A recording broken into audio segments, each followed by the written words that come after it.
Mesdames et messieurs, en vos grades et qualités, avec Philippe Auger et moi-même, nous vous souhaitons la bienvenue à la Maison des étudiants de Richter. Et j'en profite rapidement pour saluer le travail de l'équipe technique qui, malgré les affres du Covid, a su être résilient et pour nous fournir au niveau technique tout le plateau nécessaire.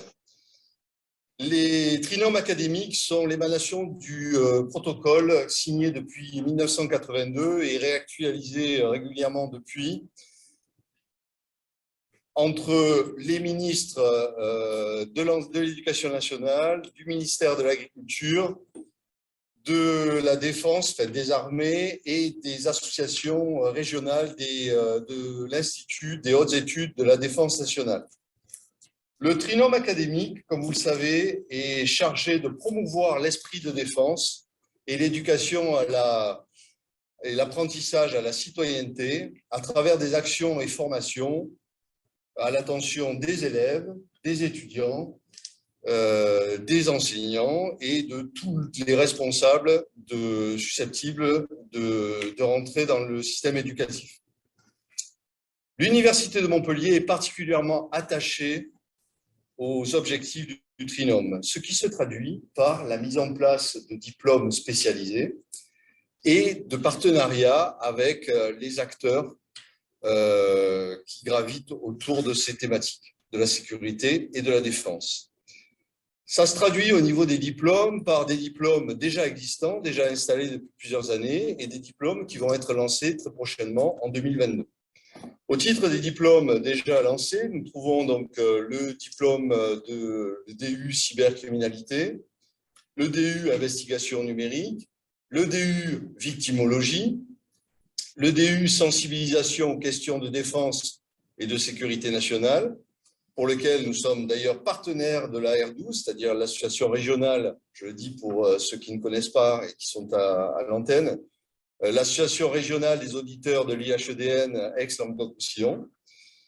Et parmi les, je salue son président, Jean-Michel Bosch, et parmi les diplômes qui vont être lancés en 2022, nous avons le diplôme préparatoire intégré de la gendarmerie nationale qui permettra de préparer au concours d'officiers de l'école des officiers de la gendarmerie nationale, les OGN. Et nous avons également le master ingénierie des projets de sécurité à l'international qui sera développé en partenariat avec Civipol. Civipol, pour information, est l'opérateur de coopération technique du ministère de l'Intérieur. Nous avons également des partenariats, comme j'expliquais, l'articulation tout à l'heure. Ces partenariats, pour citer ceux qui sont déjà lancés, donc un partenariat, j'allais dire, historique, puisqu'il fonctionne depuis plusieurs années, entre la police nationale, la préfecture de l'Hérault et l'Université de Montpellier. Également une convention avec la région de gendarmerie Aix-Languedoc-Roussillon qui a été signée en décembre 2020. Et parmi les projets de partenariat qui vont être prochainement signés, nous avons un partenariat, une convention qui va être signée avec la 13e demi-brigade de Légion étrangère. On en avait parlé l'année dernière, mais là, ça va être acté prochainement, en tout cas d'ici la fin de l'année scolaire. Il va y avoir également un projet de convention avec l'Association des maires de France pour le département de l'Hérault, représenté par Frédéric Roig. L'idée étant d'inviter, de proposer à des élus d'intégrer finalement ce DU sensibilisation aux questions de défense dont je vous ai parlé tout à l'heure.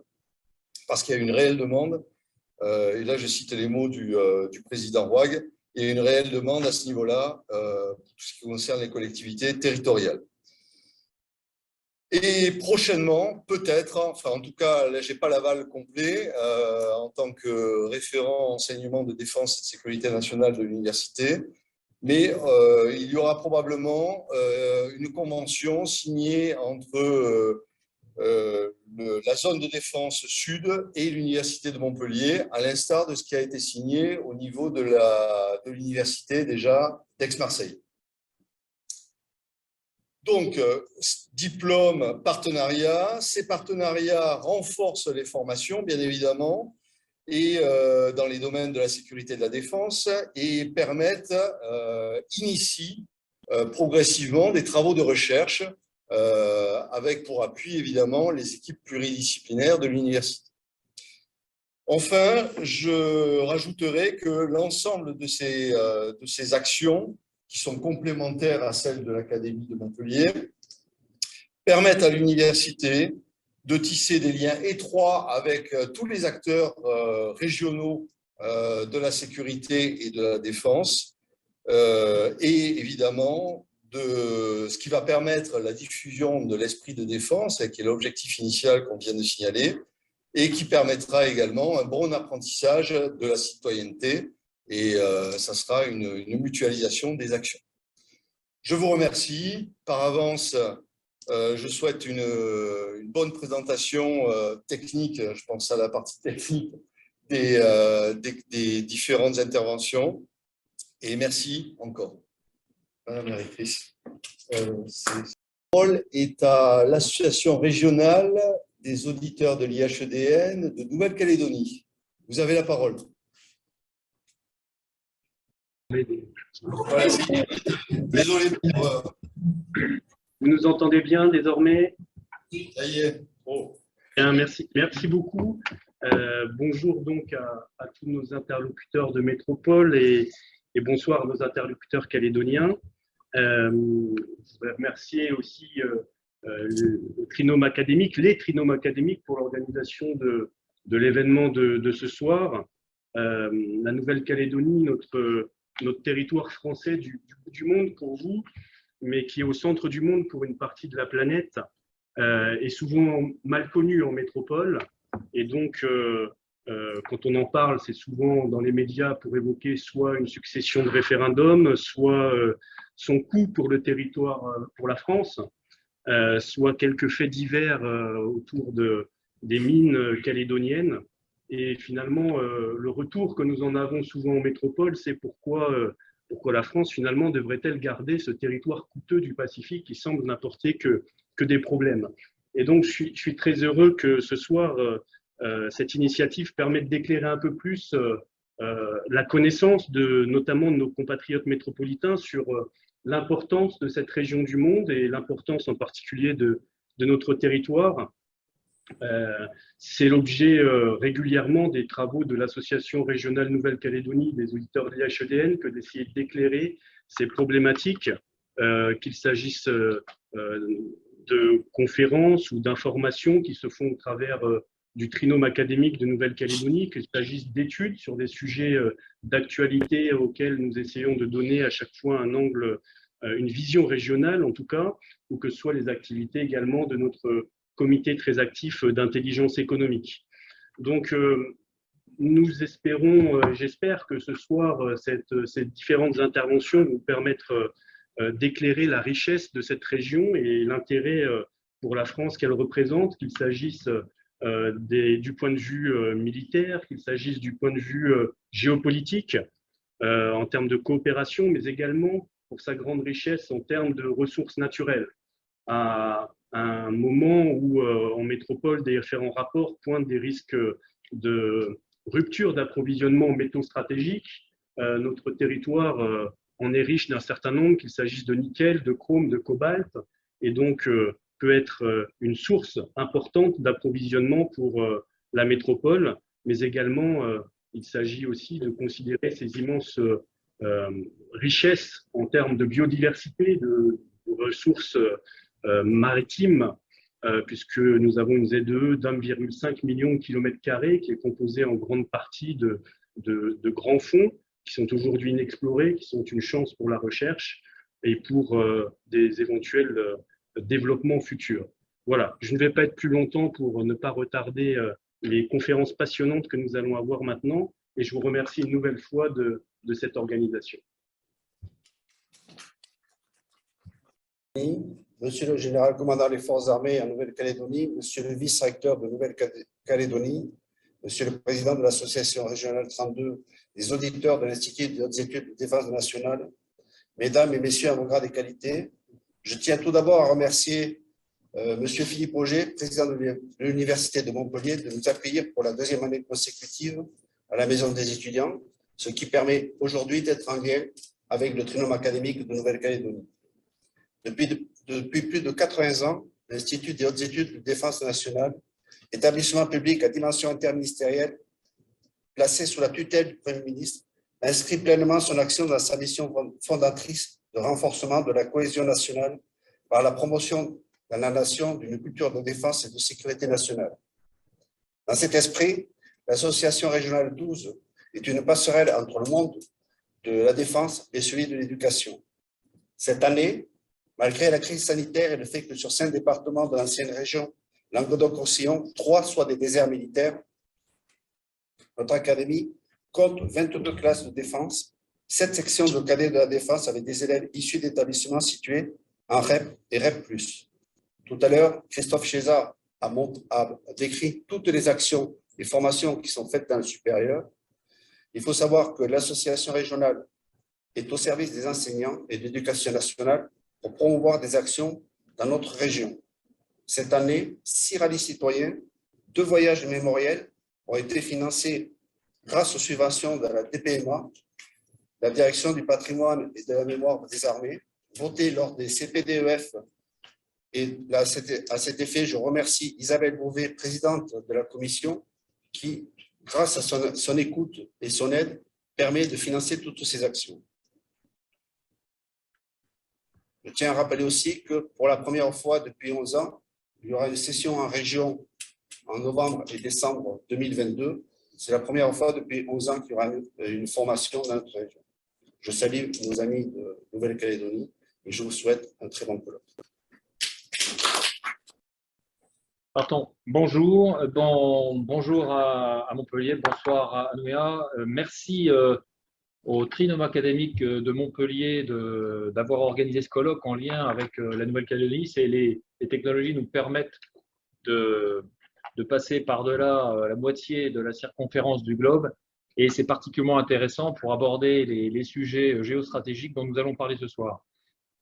Comme général commandant les forces armées en Nouvelle-Calédonie, je suis particulièrement heureux, fier de participer à ce colloque avec Montpellier, d'autant que, je le disais à certains ici, j'ai été étudiant à Montpellier il y a une trentaine d'années. Alors étudiant en tactique d'infanterie, c'est vrai, à la caserne Le Pic et au parc Montcalm, qui n'ont pas perdu, je crois, une certaine vocation pédagogique. Ces conférences au sein du trinôme académique sont particulièrement importantes à nos yeux. Elles participent directement au lien armée-nation, mais elles participent aussi au lien entre le monde militaire et le monde de l'enseignement, tant il est vrai que nous partageons un même souci de la pédagogie, appliquée dans des domaines très différents, mais qui s'applique à des jeunes gens en devenir, et c'est quelque chose qui nous lie. Les FANC sont un acteur qui agit, qui opère, qui pèse sur le cours des choses ici en Nouvelle-Calédonie, dans le théâtre du Pacifique, plus particulièrement dans le sud-ouest du Pacifique, et je reviendrai tout à l'heure. Elle contribue directement à la stratégie pour l'Indo-Pacifique. C'est en cela, et c'est le lien avec cette conférence, et c'est pour ça que nous interviendrons. Je voudrais juste dire, pour terminer cette introduction, que les enjeux stratégiques ne doivent pas être l'apanage des sachants ou des gens qui en font éventuellement leur quotidien. Ils doivent être partagés le plus largement et le plus tôt. C'est un devoir d'éducation, bien évidemment. C'est aussi un enjeu de citoyenneté, car le citoyen doit être bien évidemment conscient des liens qui le lient à ses concitoyens, mais il doit être aussi conscient de ce qui entoure la cité. Merci beaucoup et très bonne journée. Bien, bonsoir à toutes et à tous, Montpellier et Nouméa. Bonjour à Montpellier, bonsoir à Nouméa. En charge du système scolaire de Nouvelle-Calédonie, où d'ailleurs on a un nombre de classes défense qui, comparé à la moyenne nationale, est de l'ordre d'un facteur 10. On a 10 fois plus de classes défense que l'indiquerait notre population scolaire. je voudrais juste vous donner quelques éléments qui situent la Nouvelle-Calédonie comme territoire éducatif. C'est un territoire éducatif où il y a des enjeux sociaux, puisque nous figurons parmi les académies qui ont l'indice de position sociale le plus élevé, donc d'académies particulièrement défavorisées avec une grande hétérogénéité territoriale. Des enjeux qui sont liés à sa géographie, avec un territoire qui est à peu près la chaîne des Pyrénées et où les distances se mesurent davantage en durée qu'en kilomètres. Et donc, de fait, un réseau scolaire qui est particulièrement dispersé dans une grande partie du territoire et concentré sur l'agglomération de Nouméa et du Grand Nouméa. Un indice donc du coup d'éloignement géographique qui fait de la Nouvelle-Calédonie l'académie qui a l'indice le plus élevé de toutes les académies métropolitaines, ce qui explique finalement toute cette dispersion.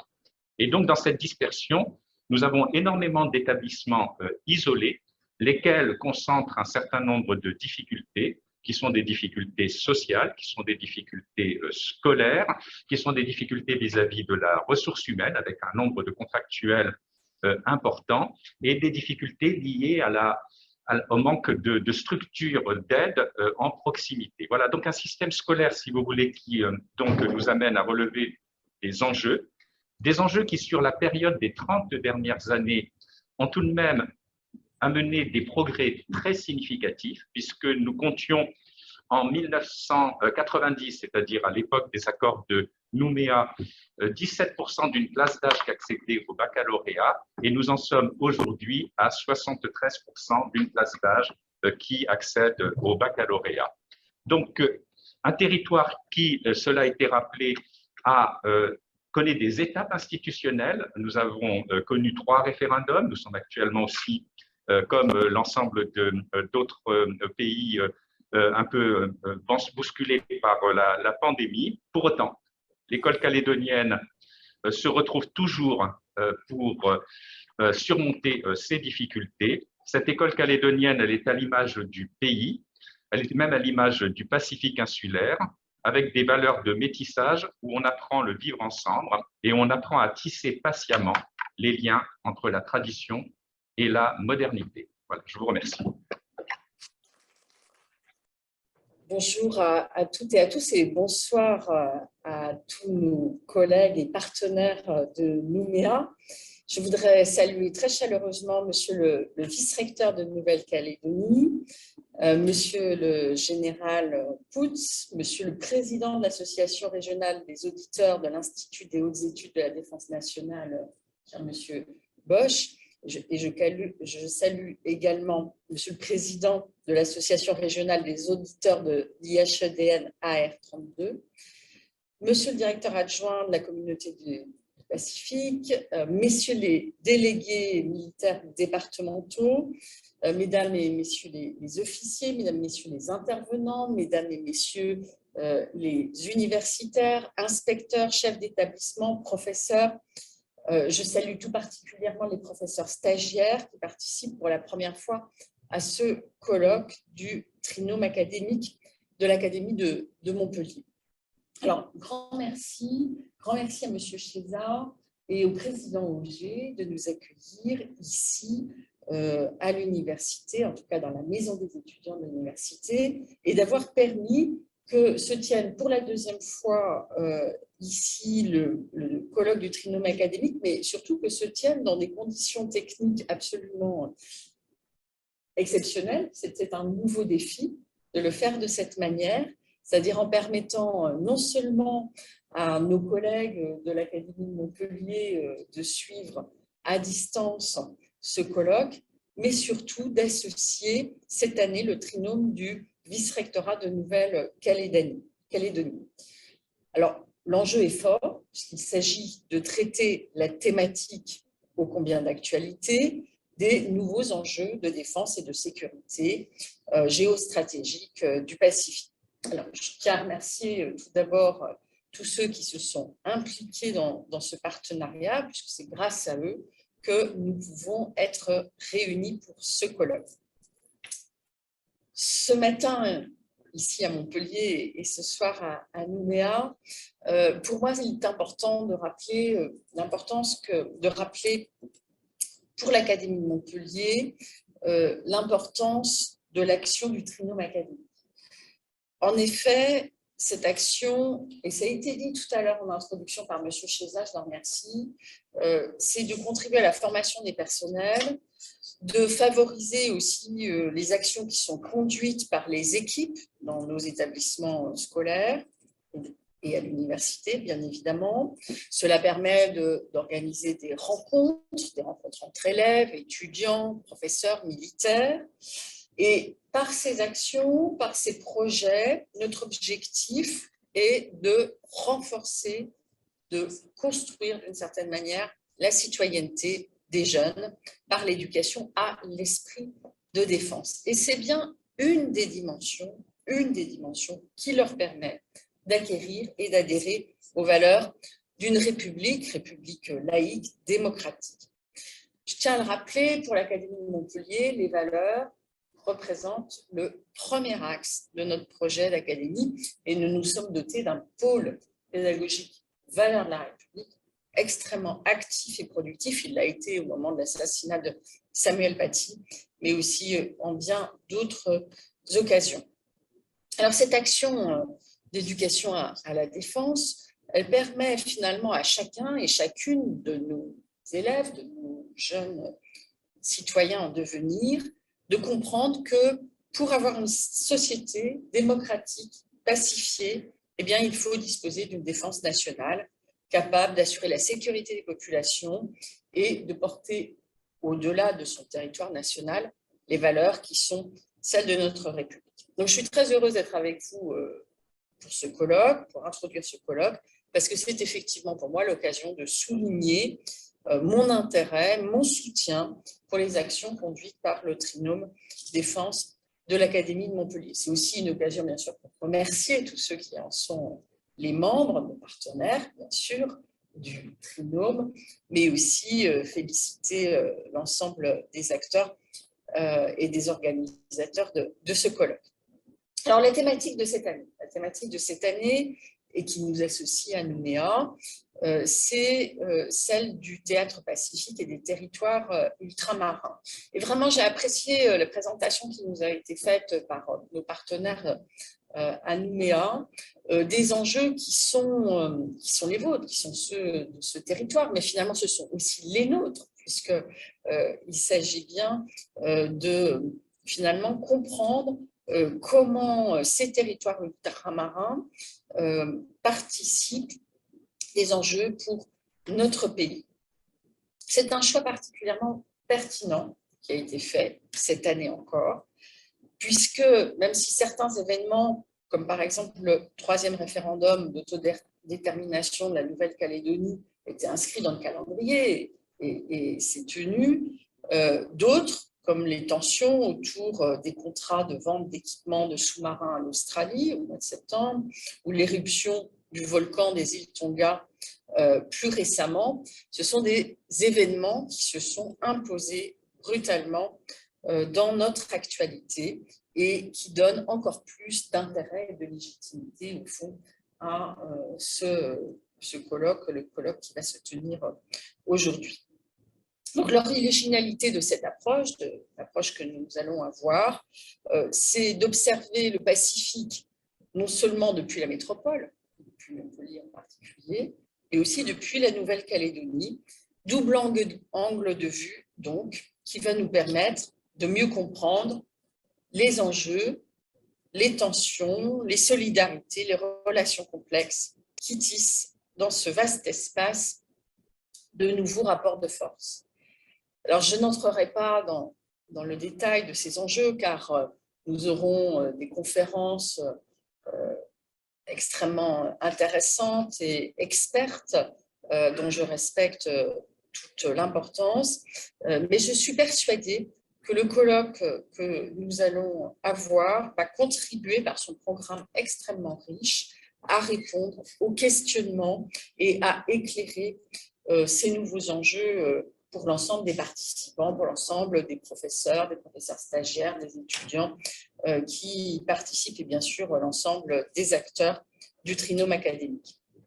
Alors pour terminer, je souhaite saluer et remercier tous les intervenants, Général Poutz, Hélène Gouaran-Ponsard, Monsieur Cameron Diver, je ne sais pas comment on prononce, Monsieur Paco Milliet, Monsieur Hervé Cominsoli, qui participeront tout à l'heure à ce programme extrêmement riche. Et enfin, quelques remerciements à nouveau. D'abord à l'Université de Montpellier, président Auger, et bien sûr à Monsieur Cheza, toutes les personnes qui ont contribué à la préparation de ce colloque. Je voudrais remercier aussi celles et ceux qui en sont les instigateurs du côté académique, Madame Amiot, du côté de la Nouvelle-Calédonie, à Montpellier, Marie-Ange Rivière, mais aussi toute l'équipe, Caroline Delage, à nouveau Monsieur Cheza, et bien sûr Monsieur Bosch pour l'association régionale des auditeurs de l'IHEDN qui permet l'organisation de ce colloque. Alors, je vous souhaite d'excellents débats, je suis sûre qu'ils vont être passionnants. Et à nouveau, je me réjouis de cette organisation conjointe avec la Nouvelle-Calédonie et je salue Monsieur le vice-recteur et tous ceux qui sont présents à ses côtés. Merci.